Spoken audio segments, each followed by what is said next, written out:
and M again with the corresponding null line, so f equal to 0.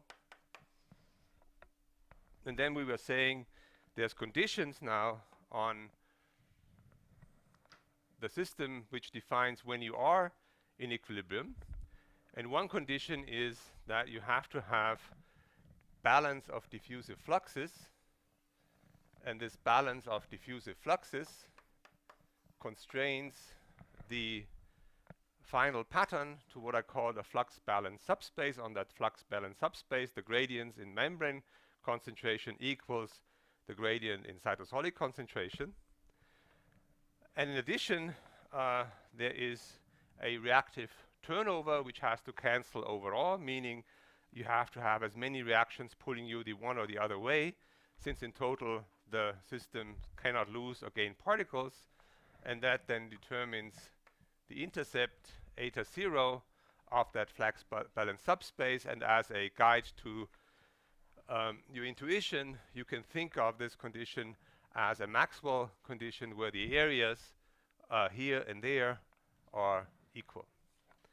And as I would put in this picture the various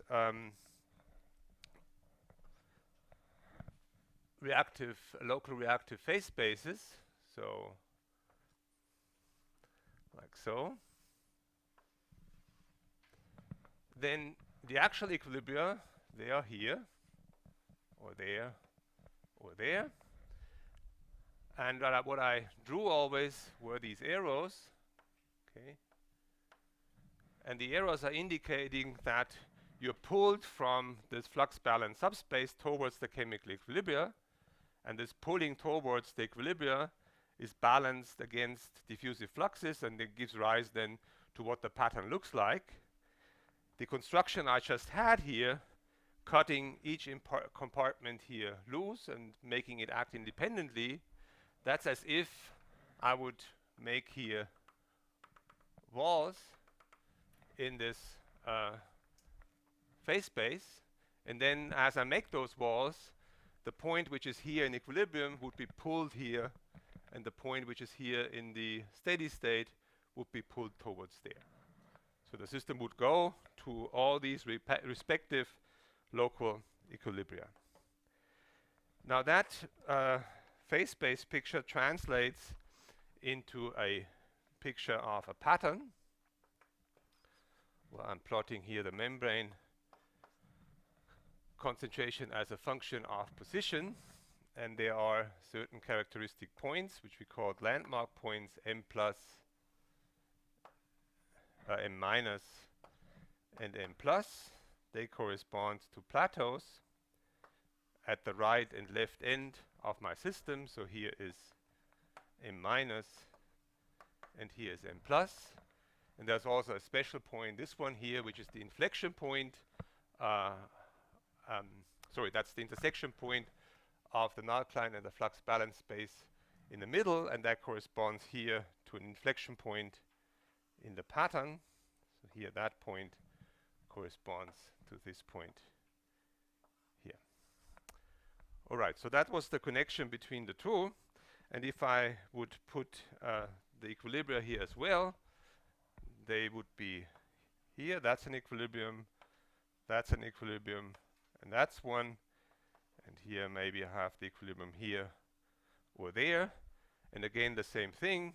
If I would cut the system into pieces, not allowing diffusion, the system would be pulled towards those equilibria.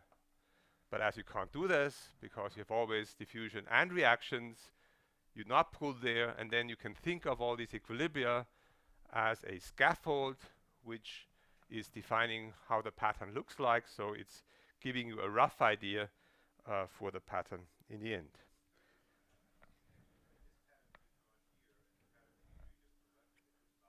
This one, yeah. So the point was in those mass conserving diffusion reaction systems, initially when you start say here in this state where you have a spatially homogeneous state, under certain conditions which are specified, you can have a lateral instability, meaning that the homogeneous steady state is unstable to small perturbations, and then certain Fourier modes grow and others don't grow, and that gives rise to this kind of pattern. Yeah, let me go on. You have this pattern, and this pattern is not stable. It's a pattern like in the, another system would be spinodal decomposition in phase separation kinetics, where you have then also an instability with a band of unstable modes, and subsequent to this instability, you have a process that's coarsening.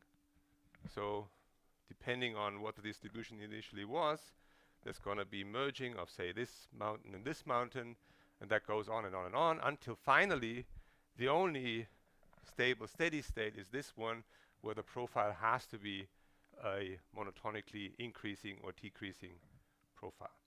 And I did not talk about the coarsening process itself, so I was short-circuiting the whole process and say, well, let's look at the final non-equilibrium pattern itself, and let's analyze its characteristic features, which are the plateaus corresponding to those intersection points between the flux balance space and the nullcline, and this inflection point, and with that also characterize the interface. And what I did then was to calculate from the phase space analysis of what this width here is for the interface, and it turned out that the width of the interface is actually connected to another characteristic scale in this spectrum, namely the right end of that spectrum for a mass corresponding to the reactive phase space.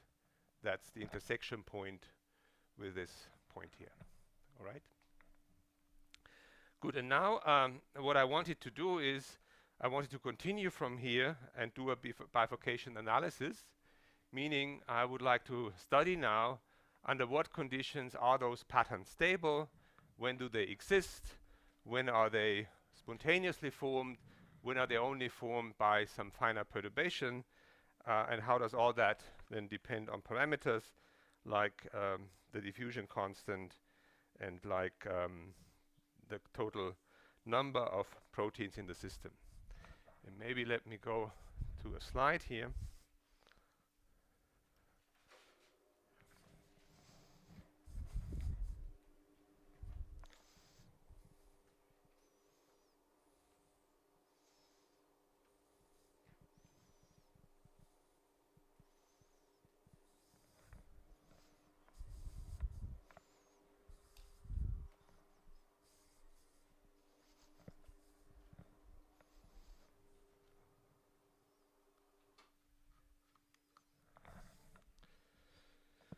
So before this shows up, oh, here we go.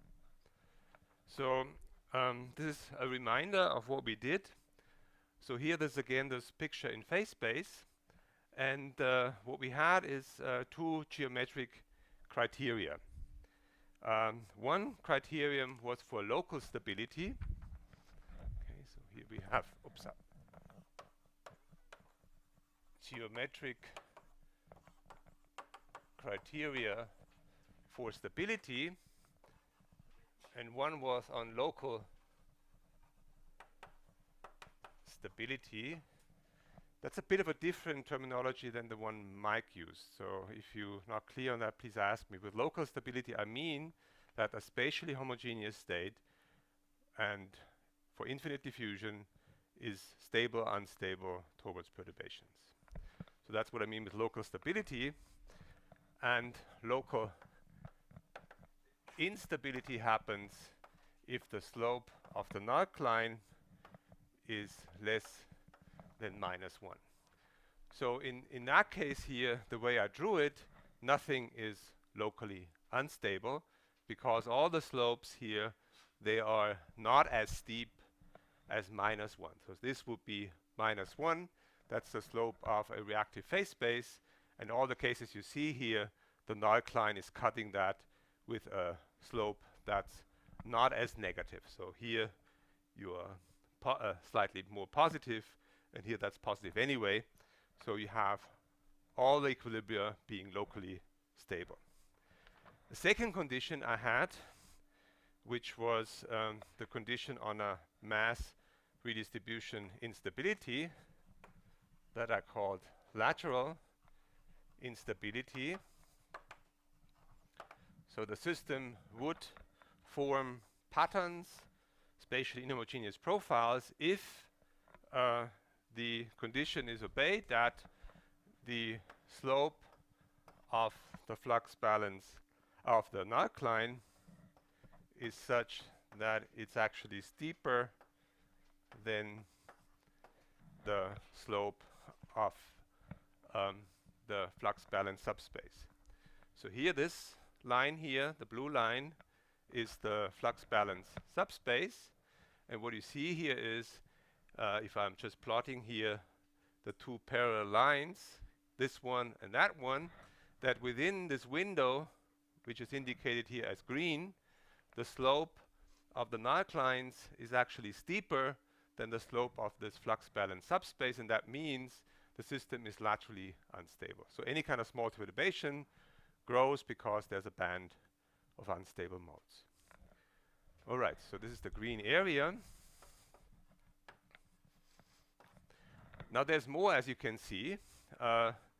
There's this blue zone, and this blue zone indicates the following: because you do have this intersection between the flux balance subspace and the pattern, there are patterns even outside of the regime where they form spontaneously, and that's within this window given by n minus infinity and n plus infinity, which are the intersection points of those two spaces, lines, the null-line and the flux balance subspace. All right, so in that regime, patterns exist, but you can't reach them by a spontaneous instability. And so for that, let me use the term excitability. And what I mean is you need a finite perturbation is needed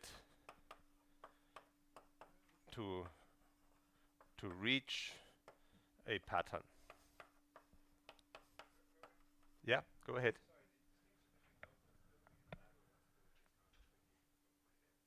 Okay, so local means I have no diffusion whatsoever, right? And then you ask, is the reaction stable or unstable? That's local. Yeah, that's what I mean. So in local, I pick because if you go to a small spatial region is diffusively mixed very, very fast, so diffusion doesn't play a role locally. That's why I picked the term, right? Lateral means that because of diffusion, you go into an instability. Now, for those who are not familiar with that kind of terminology, it's really very analogous to things we heard about phase separation kinetics, or what Susanna told us yesterday. There are systems in first order phase transitions where the formation of the pattern is via spinodal decomposition. That would be a spontaneous instability, lateral instability. And excitability is if you need a critical nucleus to form before you can have phase separation kinetics. And I call this excitable because you need a finite perturbation in order to kick this off.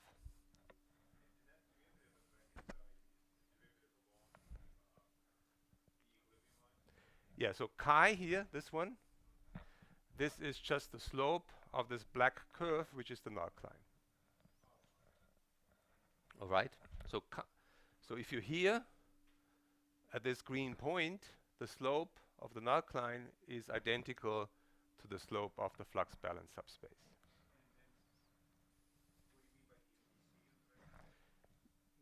dm is diffusion constant of the membrane, and dc is diffusion constant of the cytosol, and that's the slope of this. And typically, so for the newcomers,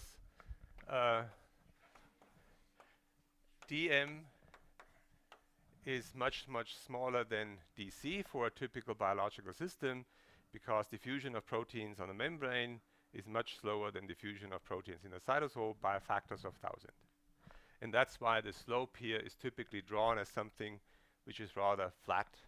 And you can think of this an idealist way of being completely flat, because this is 0.01 and this is 10 micrometer squared per second.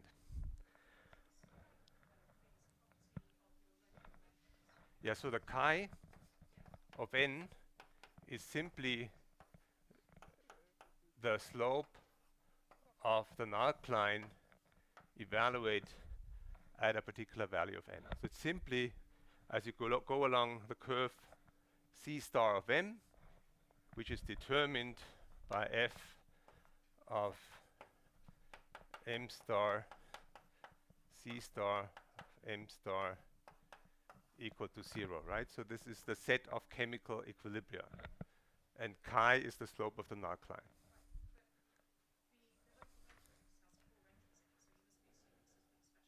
No.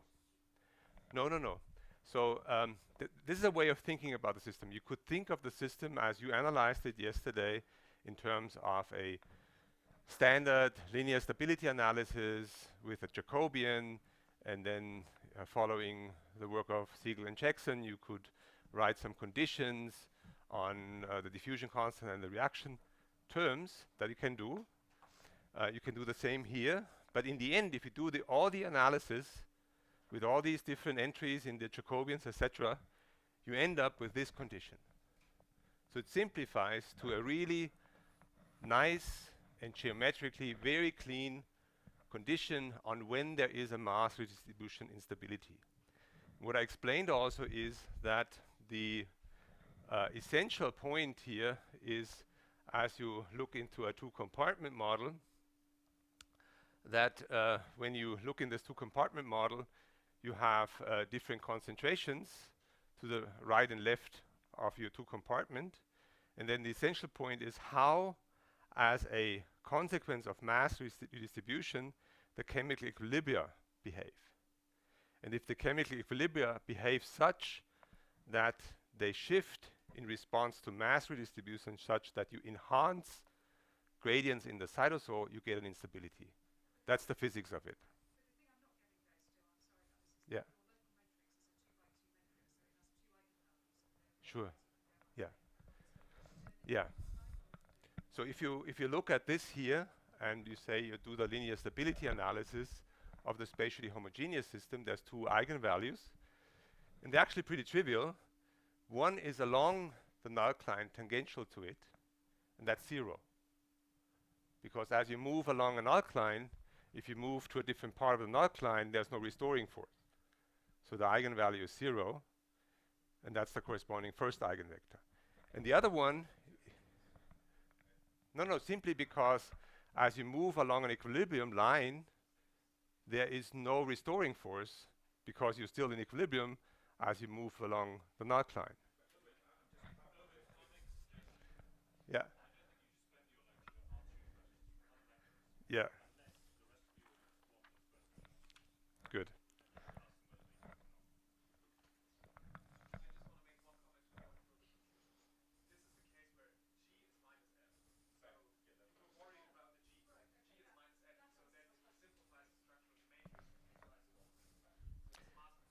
Yeah.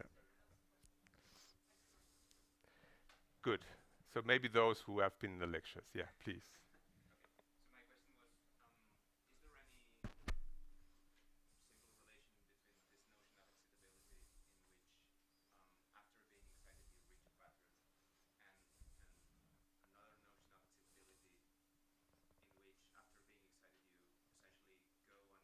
Okay.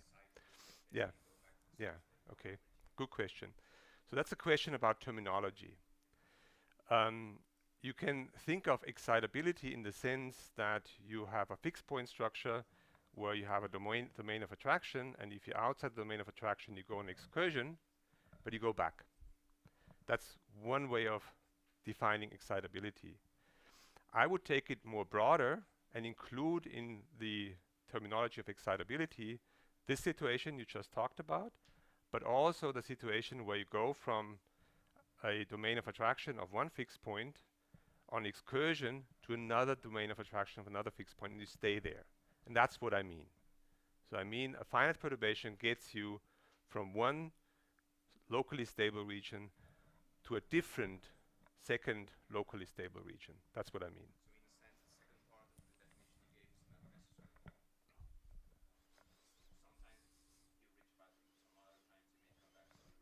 Yeah, in our case, in the case where we study here, it's always the case.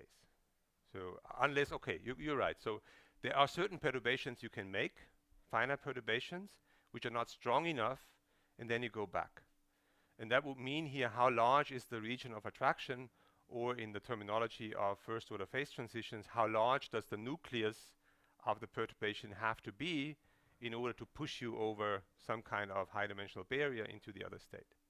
So I really mean the second one, that I'm going over a barrier into another stable state. All right? So there are no further questions. So this is what we did last time.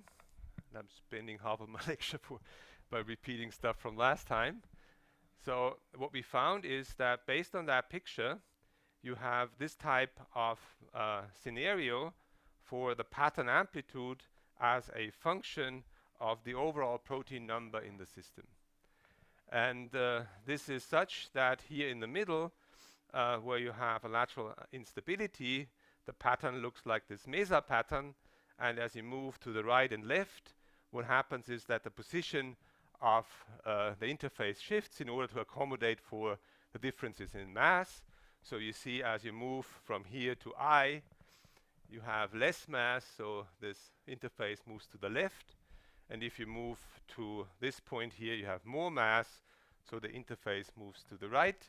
And at some point, these interfaces are so close that the interface width is of the same order of magnitude as the distance from the boundary.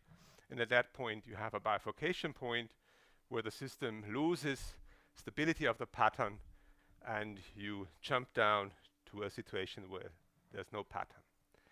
And now let me take a Gedanken experiment, which is, I think, useful in this context here. Imagine that your overall protein number is not constant, but you have gene regulation going on in your system, and you can tune it up or down. So what would happen here? So imagine you have a system with a low protein number, say we are here, and that means that you have no pattern, right? System is flat. Now as you tune up here, there's this point here where you have a bifurcation, and then you have a bifurcation which is first order or subcritical, such that you get the formation of a pattern, but you need a finite perturbation in order to get there. So from here to here, this is not going spontaneously. You need to kick the system into that state. Well, say you don't have a finite perturbation which is as large to do that. Well, then you have to wait until you come to that point. And once you're at that point, any kind of small perturbation will do the job, and it will move you towards this state. So you have spontaneous formation of a pattern on the membrane. And now as you go along and you upturn the protein number even further to this point here, you remain stable in the pattern, but then in a catastrophic event, once you are above this threshold concentration, you lose the pattern and you go back to a homogeneous steady state. And as you go back, there's hysteresis, because you need to wait until that point before you have a local instability driving you to the pattern. All right, so based on that, we are now going to analyze pattern formation more generally.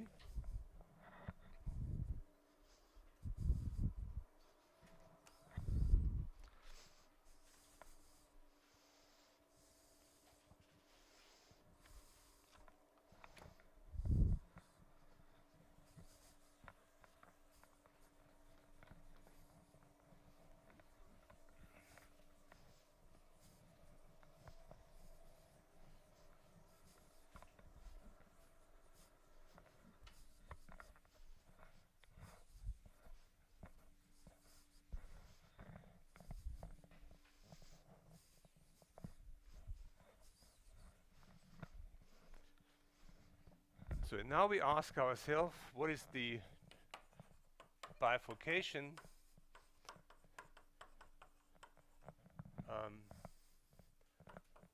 analysis when I vary not just the average protein number in my system, but say I'm also varying the diffusion constant in the cytosol. And this can be done quite easily geometrically from what we just learned. So what we learned is that if you have this phase space picture, and if you have your flux balance subspace, then you can construct, as I did before, different zones. So there's this zone here where you have excitability, and that zone here where you do have then, so here you have lateral instability, and over the whole regime you have patterns. So in this and that regime there's excitability. And let me add here the notation. So this point here is n minus infinity. This point here is the mass n plus infinity, so the boundaries of pattern formation. And that point here is n lateral minus, and that point here is n lateral plus, and the slope of this flux balance subspace is minus dm over dc.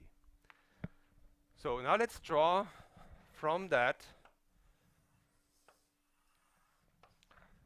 the bifurcation diagram, meaning the stability diagram of patterns, where I plot here dc, and here I plot n bar. Right? So let's start from that situation here. In that situation here, I have some outer boundaries. Let me take them here in orange. So here you have a boundary which is n minus infinity, and here I have a boundary which is n plus infinity. And those boundaries, they limit where you have patterns. So outside here there is no pattern, and inside you have pattern. In addition to the lines confining the patterns, you have these points here. They confine where you have a system that is laterally unstable, so n lateral minus and n lateral plus. Now imagine that I'm now changing dc and keeping dm constant. What will happen? So as I make dc lower, right, dc goes down. That means the slope of that goes up. So imagine you're turning this line here in this direction. And what will obviously happen is that this point and that point, they move closer together. And also that point and that point, they move closer together as I turn the slope of this line. So this will come down, right, like so. And I already draw the end result. So this will come down like this. This will come down like that, intersecting at one very, very special point. And this one very, very special point, in order to unclutter here the diagram, let me draw this separately. So this special point here corresponds to the point where my slope here has a turning point. So this is this point here. I hope I get it right. I guess you know what I mean. So this is where the red line is tangent to this curve.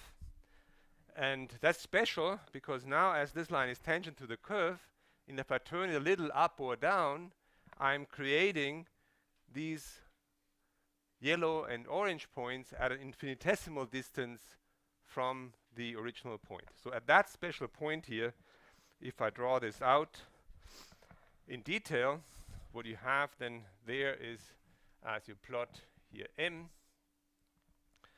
And here this inflection point, M inflection, and I'm drawing on that axis, on that axis here, the diffusion constant. There will be a minimum value of that. So this one here, dc min, where you have a pitchfork bifurcation such that this fixed point, which is stable here, becomes unstable, and you have now two stable branches, M plus and M minus, emerging from there.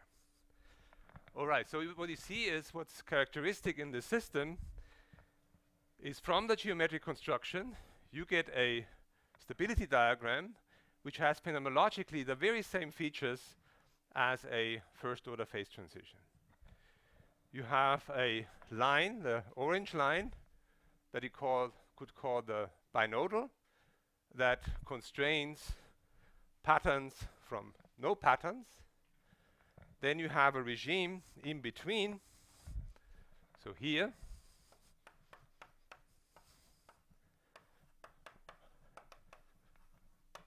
where you have excitability, or in other words, you need a finite perturbation in order to form a pattern.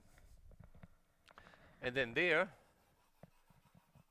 in this regime, you have spontaneous fluctuations can drive pattern formation because you have a lateral instability in the system. And that line here, the yellow line, you could call the spinodal line. All right, so in some cases, actually, if you look at the equations, you can map the system onto a potential problem, but I guess not in all cases, because the system has a structure which is not necessarily in a form that you can rewrite it in terms of a potential. All right, so now, as we have seen that, you should notice that as in these systems where you have a first order phase transition, there's only this point here, which is a point where you have supercritical behavior, meaning second order behavior, so it's a threshold point, a critical point, where all the other cases here, they have subcritical behavior, meaning that you have a saddle node bifurcation here, and right there at the yellow line, you have a subcritical behavior. So let me ask now, how does that picture here change for a real system? And real means finite size. No cell is of infinite size, right? So I need to worry about what's happening here if I analyze this for for finite size. And if you ask yourself, why is this here for infinite size? Well, assuming the construction here with these intersection points, I'm actually assuming that the system is of infinite size such that it can reach towards the right and left so far to actually intersect here with the flux balance subspaces. All right, so let's look at the case of L being finite.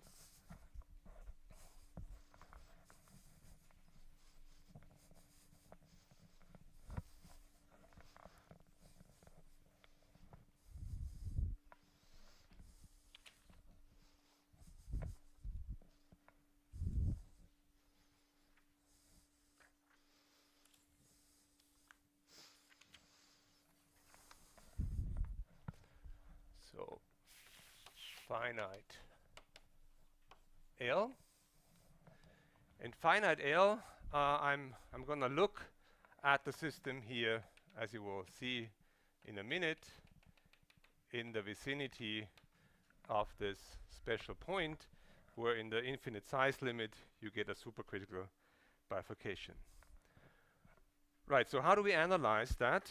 So we want to look at finite L, and for that, in order to now analyze the bifurcation dynamics or bifurcation behavior, we will look into the spatial profile and expand the spatial profile into Fourier modes. Why would I do this? Well, I know from the analysis that the instability is a long wave instability. So I'm expecting, if I'm at the boundary of instability, especially at the supercritical point, that only the longest wavelength modes will contribute.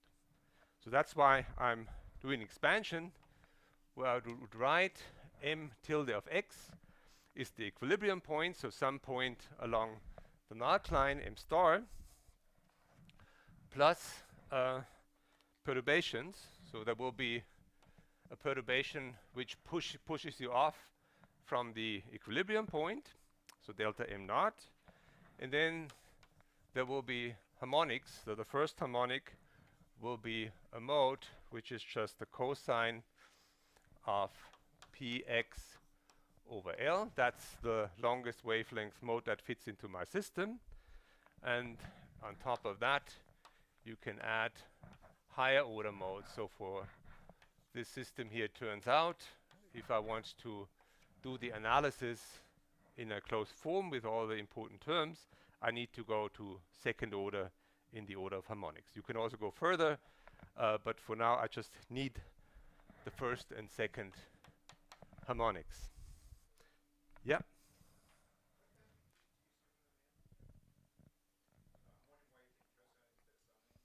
Okay, I'm assuming no flux boundary conditions. And that's why I take the cosines. They are flat at 0 and L. Thanks for asking. Well, for a sure. True.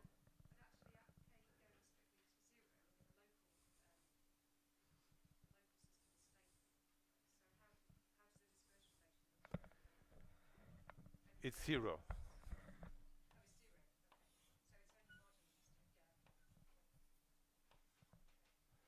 So what if you now take this dispersion relation and take a finite size system, say you make the system small. So where's the largest mode? Outside, right?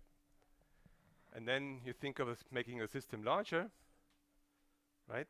Then at some point it will be in here, and that's the point where you have a lateral instability. And that's what I'm doing here. So you think of this here as tuning the system size from small to a little larger, and then you see at first only the first harmonic comes in, and if I'm moving to larger and larger systems, the second, third, and further harmonics then come in.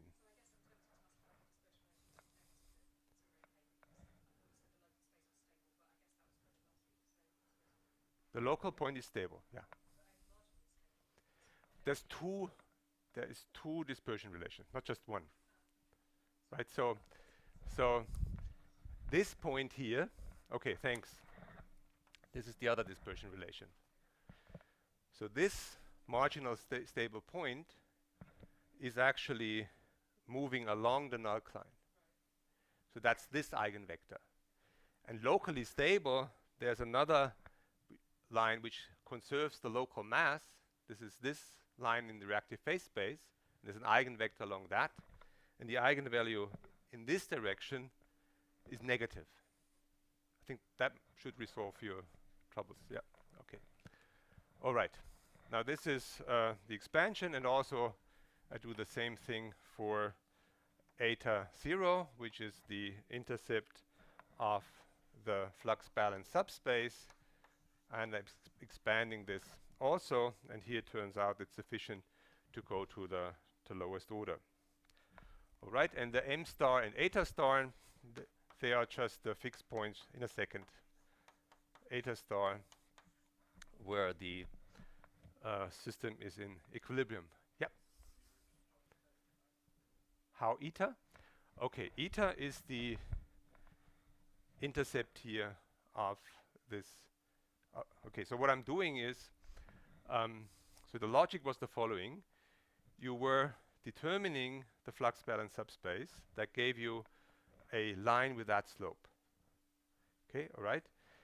Then in equilibrium, meaning in the asymptotic limit, the system would converge towards a flux balance subspace with a certain eta 0 here, right? So that's the ultimate value of the intercept for t going to infinity.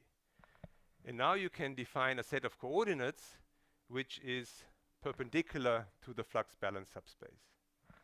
So eta, if I'm drawing it, is measuring the distance from that flux balance subspace. So if I'm writing eta 0 is eta star plus delta eta naught, I'm saying that this is the fixed point value, eta star.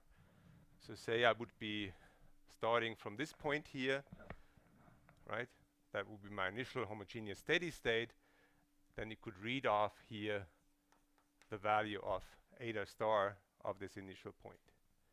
And then I'm asking, how is that perturbed, this initial equilibrium position, if I go to the final equilibrium state?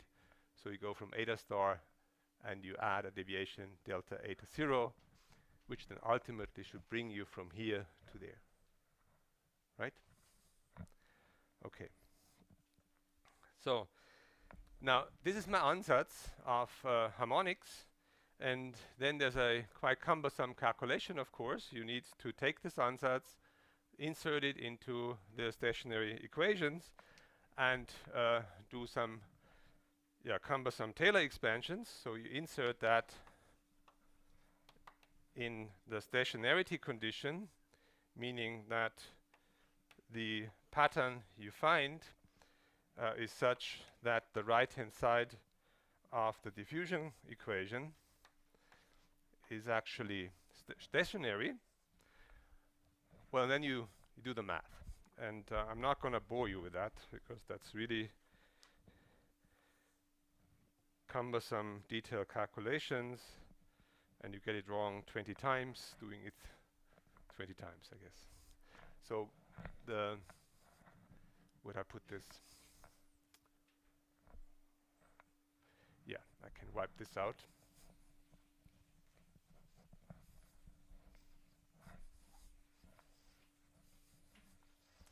So doing this perturbation analysis, what you find is a condition for the first harmonic, which reads like so. 0 is f1 delta m1 plus f3 delta m1 to the third plus higher order terms that I neglect. So if you see that structure, that should look familiar to you, because that structure is the same as the one you get if you do just the mean field theory of the Ising model or any kind of phi-4 theory, with delta m1 being the order parameter and f1 and f3 being coefficients that come out from your phi-4 theory or any other theory, phi-6, whatever you have.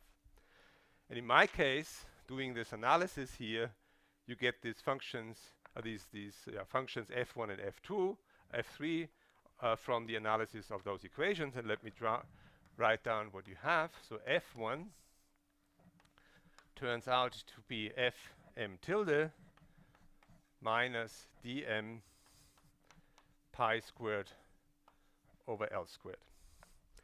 Now let us pause for a second here what that means. So we should recall from previous lectures that the maximum wavelength, so the wavelength in the linear stability analysis that corresponds to the edge of the band of unstable modes, this wavelength is given by the ratio of fm to dm minus fc to dc. So this fm and fc were derivatives at the point of expansion, and dm and dc were diffusion constants. And that you can write as fm tilde over dm. And again, this comes back to your question, where was it? This fm tilde is the function I defined when I went from the space with m and c as coordinates to a space with m and eta as coordinates. So it was a coordinate transformation. Now, if you read this, the condition for instability is that the longest wavelength mode that you have needs to be in this band of unstable modes. So Q max here squared needs to be larger than P over L squared. Then the longest wavelength mode is in this band of unstable modes. And that's generalizing this condition I had previously, that I would just say that Q max has to be squared greater than 0, and that would be applying for an infinite size system. So you see from that, this F1 here is changing sign as the system becomes stable or unstable. So let me note this down. So if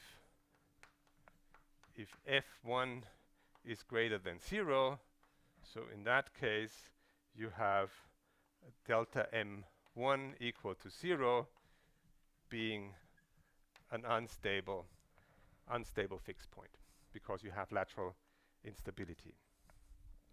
All right, so now let us draw this for now.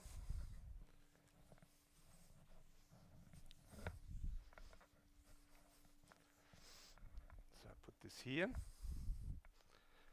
So here I'm having delta M1, and I'm plotting this now as a function of F1. There's F1 being 0 and F1 being positive. And I just indicated that this point of delta M1 0 being stable is reaching up to F1 equal to 0. And from that point on, delta M1 0 becomes unstable. What's F3? Because now I just know when a homogeneous state goes unstable. I don't know yet where the system goes and in what way. Well, that tells me, F3 tells me when that's the case. So let's write down what F3 looks like. This is a lengthy expression, but you'll see in a minute that this has actually a very nice and simple geometric interpretation. So F3 is 1 over a number, and F triple M means a triple derivative of F with respect to M, and I'm doing this derivative in the reference frame of M and eta. So this is the kurtosis of my function F at a particular point. 3 are M's. M.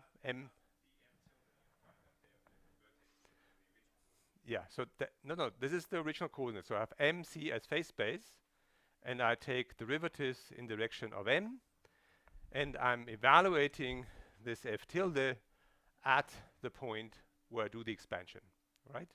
But I don't indicate that explicitly, otherwise my notation goes crazy. So now there's a second term. This is also a number. This is not really important, but there you have the second derivative.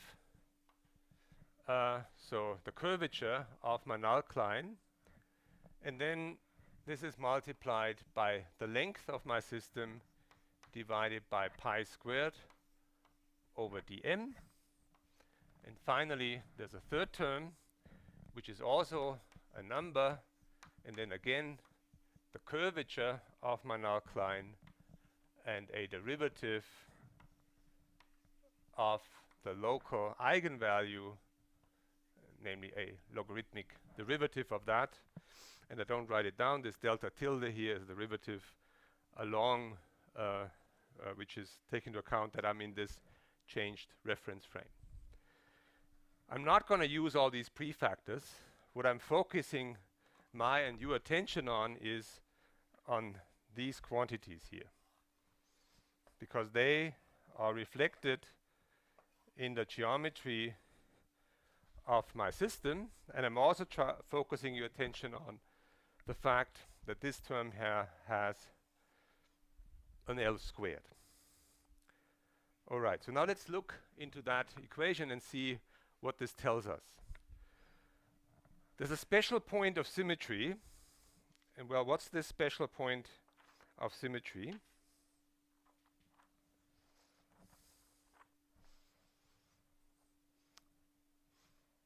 This is the point where you have f tilde mm being 0. That's the inflection point. So if I'm drawing this again here,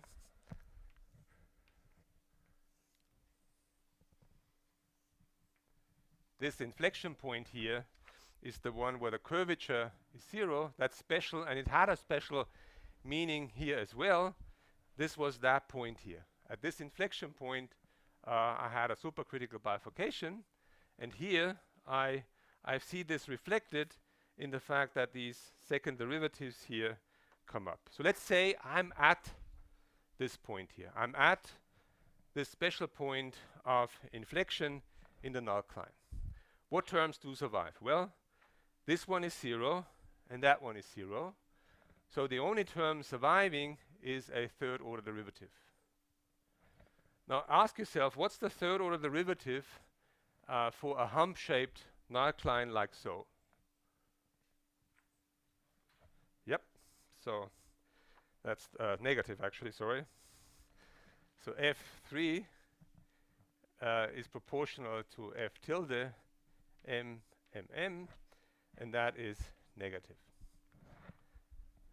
And that means that here I have f3 being less than 0, and if you read this off, f3 being less than 0 implies for the bifurcation point, where do I have this?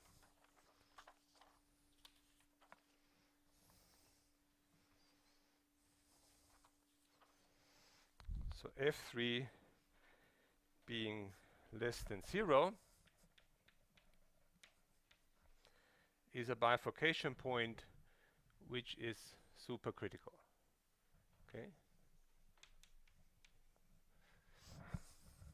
So what this tells us is that in the finite size system, the inflection point is still one where you have a supercritical bifurcation.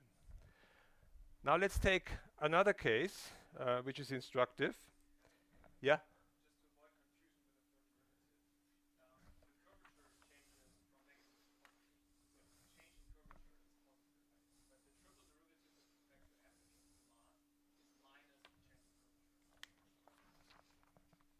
I'm sure John can do this. So now let's look at the other case. The other case which is instructive is the case of L going to infinity. So the case L going to infinity is one where, as you read from this, there's this middle term which is then dominating if you just make L large enough. So all that survives from this f3 is this term here, and that term is then certainly positive. So f3 is positive for L going to infinity, and in that case, if I draw the bifurcation diagram, delta m1 as a function of f1, you start out with a fixed point as before, where delta m1 equal to 0 is stable. So you have 0, that is stable. It goes to unstable, but in that case, you do have a subcritical bifurcation with a backward unstable branch in your fixed points. So if you and then as you now change L, so you make L smaller, there will be some point where this f3 can change sign, so you go from a subcritical case to a supercritical case. Well, how does that affect now the phase diagram? And maybe I shouldn't do this on the board. Show you on the slides.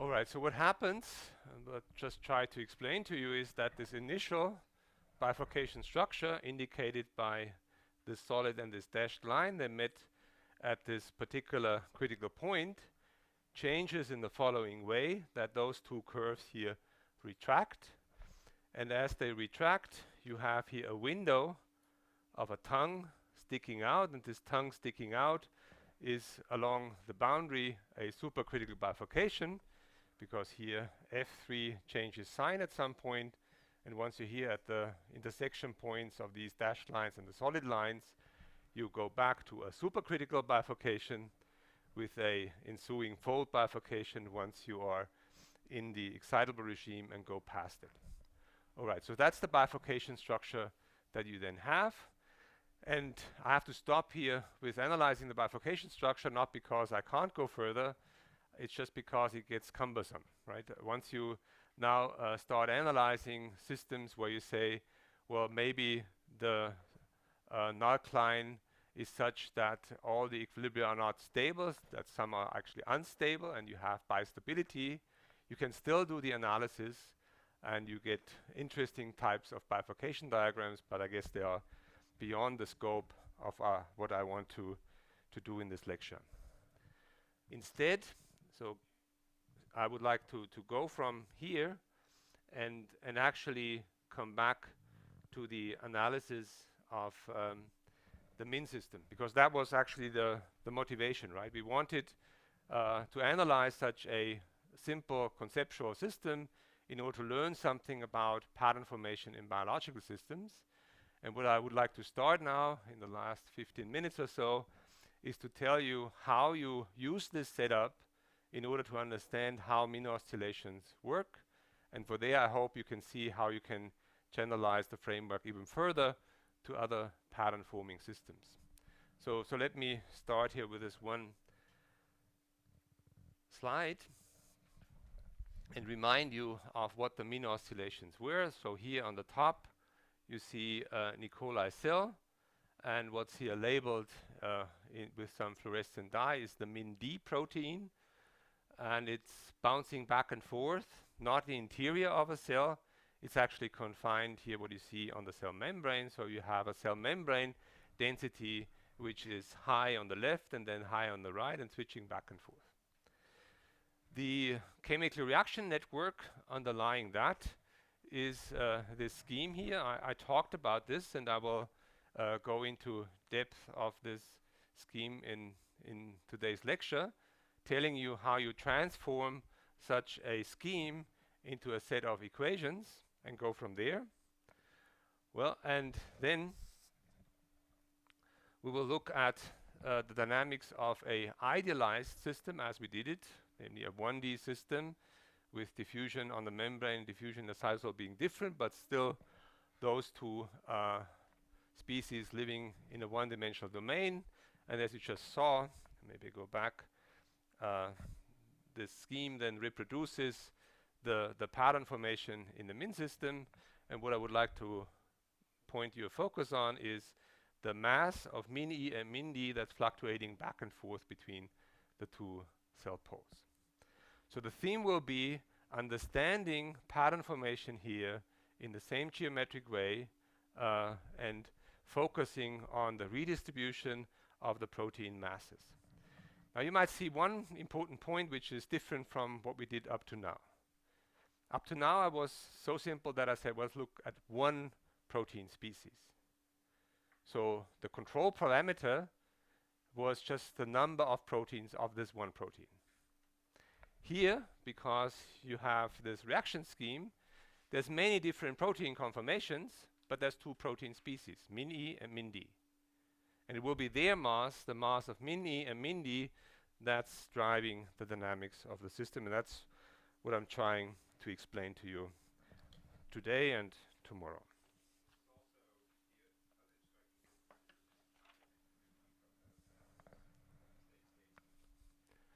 Right, that's another important aspect.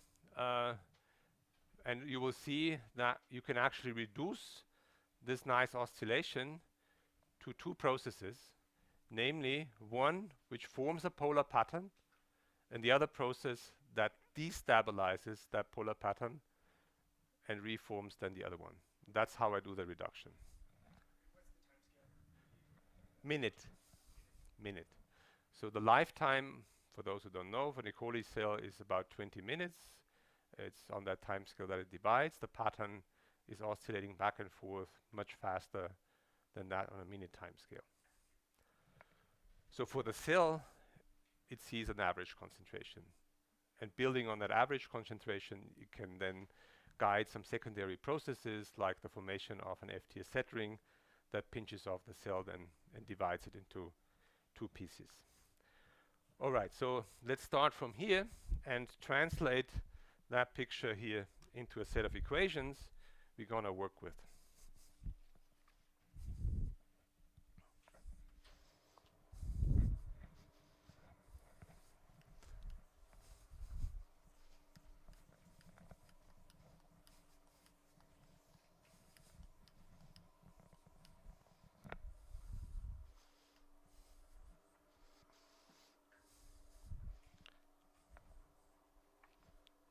Question? No. Okay, so imagine that you have the membrane here, and here you have the cytosol, and now I have different species, and let me list them here. I have a membrane-bound species of min D, and I call the corresponding concentration M sub D. Then I also have on the membrane a dimer made out of min D and min E. So here we have min D and min DE on the membrane, and I'm denoting the corresponding line concentration by these symbols. All right, then in addition, I do have the min D in the cytosol, so there will be a min D here as well with the corresponding line density CD. And I have min E in the cytosol, also denoted by the same kind of symbol, cytosolic concentration of min E. So those are the four species I'm considering. And as you'll see, and maybe you remember, previously I had also a min D which is in an active and an inactive state. I disregard this here, so I'm just assuming that as soon as the min DE goes back into the cytosol, it immediately switches back to its active state and is ready to bind to the membrane again. All right, so that's the simplification. Now let's write down the equations. So I have the time derivative of these four species. And this is, of course, just first diffusion of all these species. So there's a diffusion constant for all the three species, for min D on the membrane, for the complex on the membrane, there's diffusion constant, and so on and so forth. So diffusion constant here in the cytosol,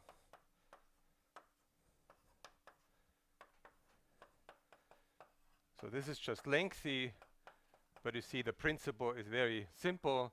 You have four species. They in principle all have different diffusion constant, and they're diffusing in the cytosol or on the membrane.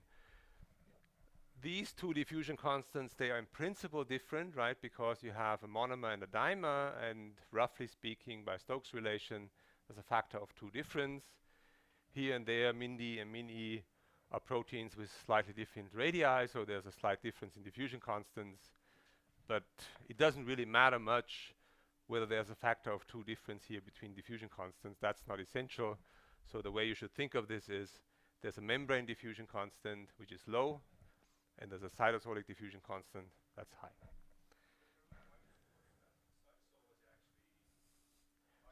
Very, very good point. This is a super interesting question, and there's papers on that, and we have written quite a few on that topic.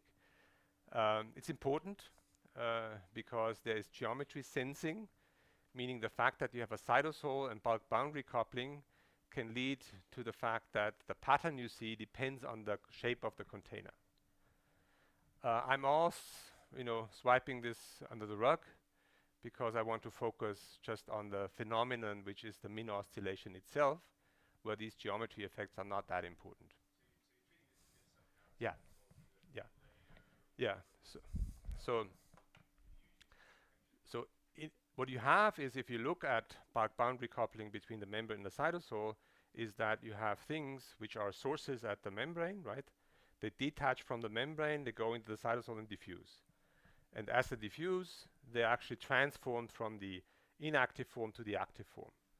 So what you have is a source and degradation, because the switching to a different state acts like a degradation. So you have a source degradation problem, and that means you have a gradient in the cytosol for the various concentrations. Now what I'm assuming here essentially is to say that that gradient is such that the system size is smaller than the scale of the gradient.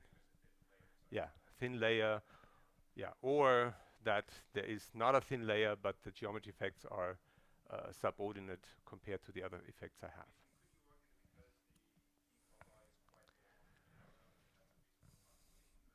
For the E. coli, it's actually just a micrometer in thickness and 2 micrometers in length, and that's a reasonable approximation for the E. coli.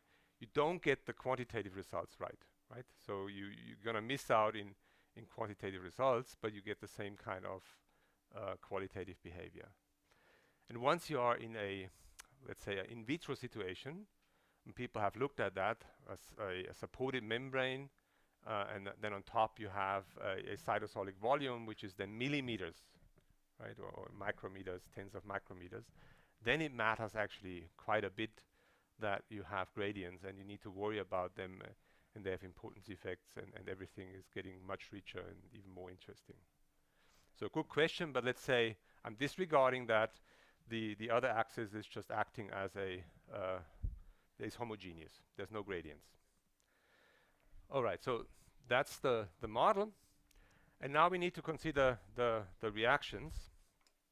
So, well, what are the reactions?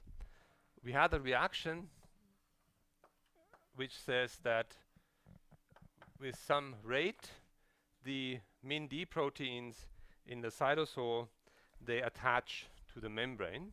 And let me write this here. So we have a reaction term, RD on, which is a spontaneous attachment rate for min D.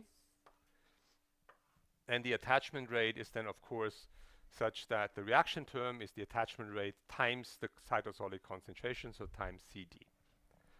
So on top of that reaction, I also had feedback. So meaning if there's already min D on the membrane, it's feeding back on the attachment of cytosolic min D towards the membrane. That's called recruitment. It's a nonlinear term, and that's then proportional to the concentration of min D already present at the membrane, and the corresponding reaction rate I call KDD. So KDD, this here is then the recruitment rate, while that is just the spontaneous attachment rate. Yeah.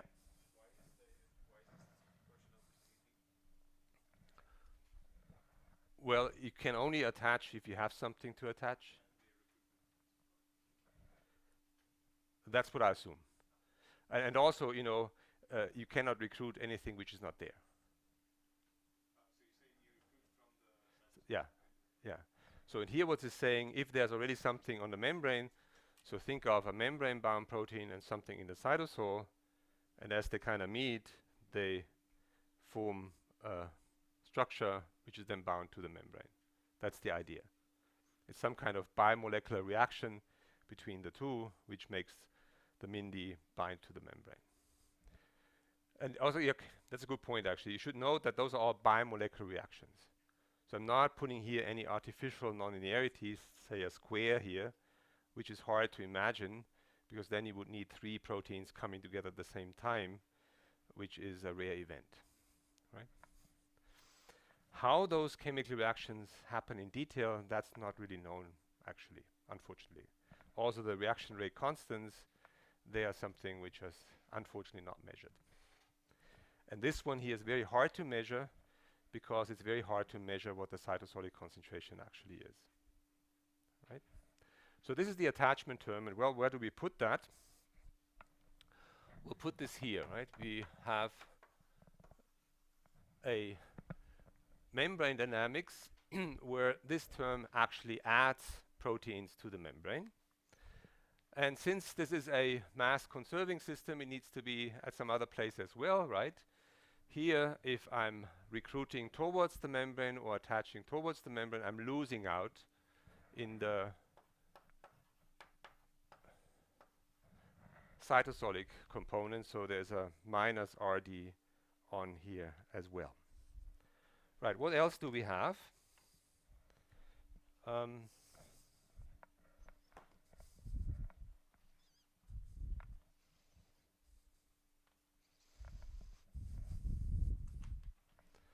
We also have a process that's recruitment of min E. So as you have min E, this min E here is also recruited to the membrane. And here's the same idea. I have a attachment process of the min E, which is facilitated by min D already present on the membrane. And what I'm recruiting here is the min E that's in the cytosol. The same idea as this term here.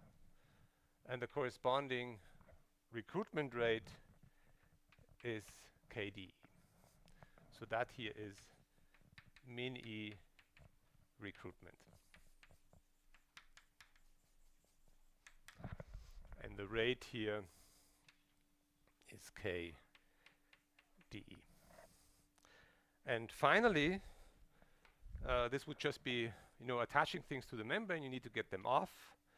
And they get off because here, once you have such a min DE dimer, hydrolysis goes on. This hydrolysis transforms the min D in a form that's no longer able to bind to the membrane. So both of them actually go back into the cytosol, and this is a term RDE off, and that's simply a rate which I call KDE and then MDE. So it's a spontaneous off rate in the same way as this is a spontaneous on rate.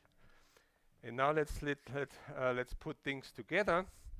So where do we get these various terms? So the RE on is gaining proteins on the membrane which are min E, right? So the RE on needs to be here, and I'm losing the same amount in the cytosol, so it needs to be here with a minus. And then all the other terms, so this one here, the process where you detach, that has to be here. So here I'm losing things off the membrane, so it's with a minus, here the same way. So this is the process of hydrolysis and loss. Yeah?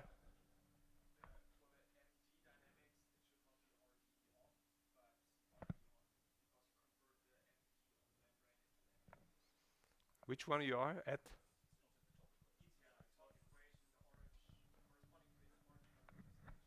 This one here?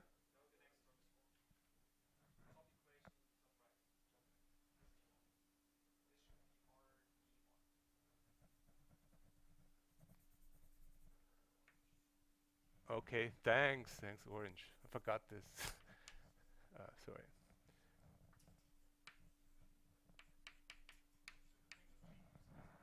Yeah.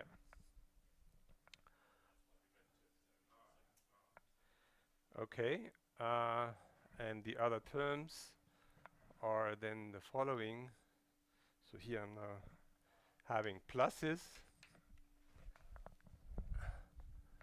And you can help me on that. So what should be there now?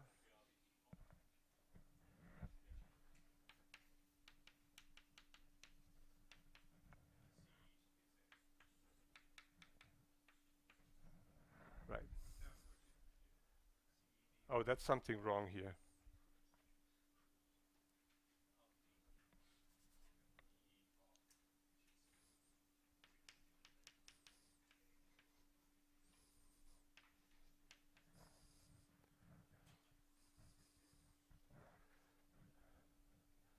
So now what has to be the case is if you sum them up, they're all 0.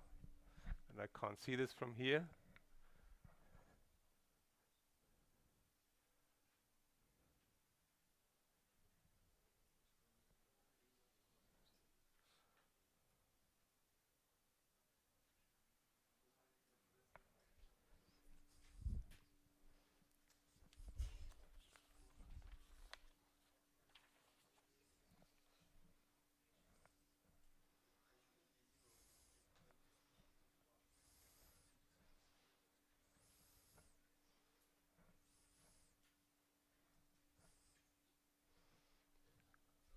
Yeah.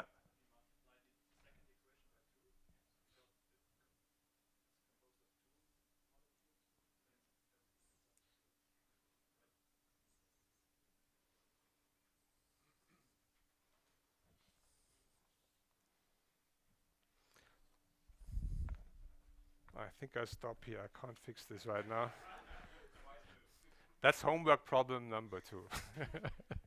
So thanks for your attention. See you tomorrow.